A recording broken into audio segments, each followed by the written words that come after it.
millions d'années.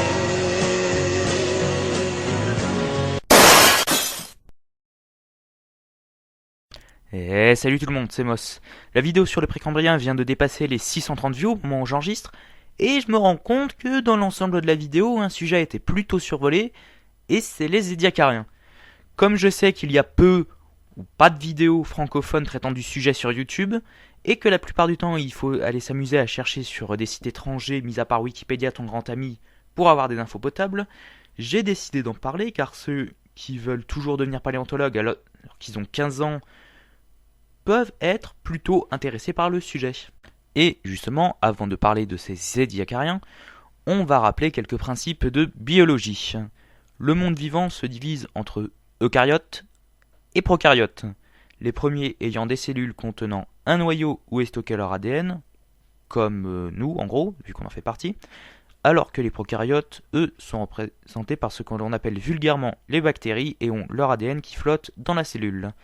Les eucaryotes, eux, se divisent en algues, plantes terrestres, champignons et animaux. Ça va, vous suivez toujours ? Les animaux tels qu'on les connaît ont des fossiles remontant au Cambrien inférieur. Mais avant, rien qui permette d'être sûr que ce soit des bestioles telles qu'on les connaît. Au lieu de ça, des fossiles plutôt bizarres ont été trouvés un peu partout sur le globe terrestre et pas le globe oculaire, merci, avec deux sites remarquables dont je vais parler d'ici peu. Ces fossiles sont tellement étranges que des paléontologues ont proposé à de multiples reprises qu'ils soient des algues, des lichens, des champignons bizarres, des méduses, des éponges, des vers, voire des machins gélatineux qui auraient été des poches à bactéries. Plus récemment, les analyses ont permis d'éclaircir un peu les zones d'ombre.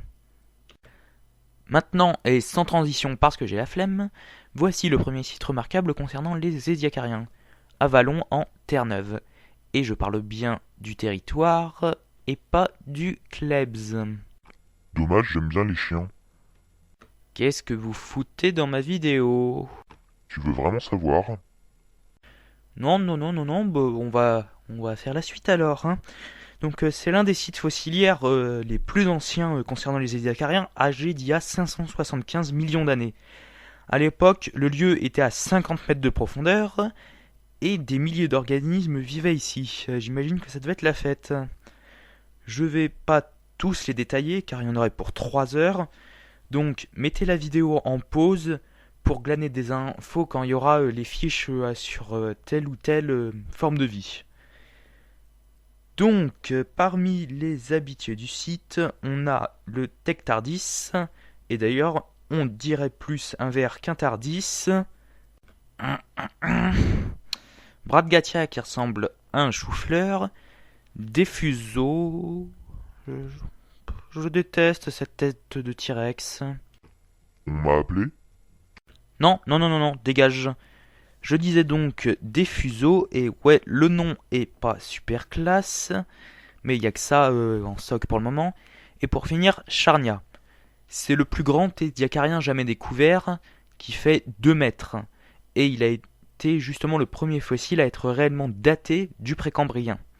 Les scientifiques supposent qu'il se nourrissait par filtrage, et son nom provient de Charnwood, où il a été découvert pour la première fois. Pour ceux qui veulent chercher, c'est en Angleterre. Il a été aussi découvert dans le site de référence sur les Ediacariens, Ediacara Hills, en Australie.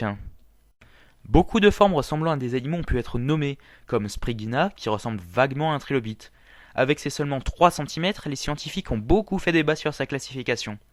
Maintenant, il est plutôt admis qu'il appartienne aux animaux bilatériens, qui regroupent tous les bestiaux, mis à part les éponges et les cnidaires.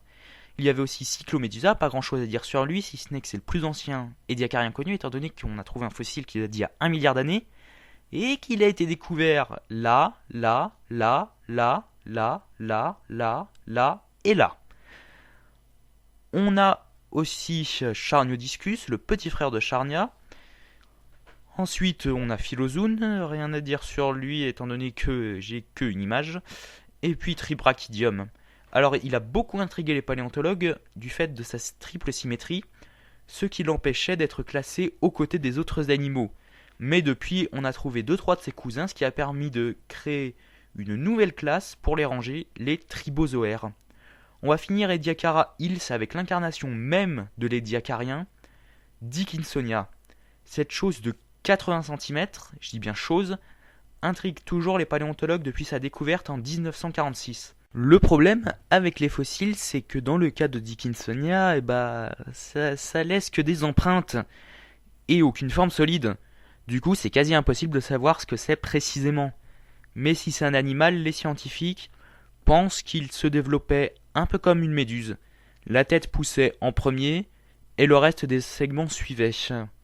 Vous me dites dans les commentaires si je dis des conneries. Dans le même esprit, son système digestif partirait de la tête, entre parenthèses, et se diviserait afin de nourrir tous les segments de son corps. Il y a bien un autre gisement en Namibie, mais je mettrai en description les liens pour les bestioles qui y vivaient. D'ailleurs, si vous voulez en savoir plus de manière générale sur les Ediacariens, les liens seront en description, donc n'hésitez pas à fouiller si vous voulez, vous trouverez sûrement des choses, tout ça dans la description. Ça fait beaucoup de fois de description. En conclusion, je dirais que si vous voulez avoir une bonne base sur les Ediacariens, vous devez retenir C5, Sprigina, Dickinsonia, Tribrachidium, Charnia et éventuellement Cyclomédusa. Ça fait pas de mal. Si la vidéo t'a plu, tu peux mettre un pouce bleu. Traduction, tu peux aimer la vidéo. Tu peux laisser un commentaire qui soit positif, s'il est négatif au moins qu'il soit constructif. Et la partager bien évidemment. Sur ce, je vous laisse et à la prochaine vidéo.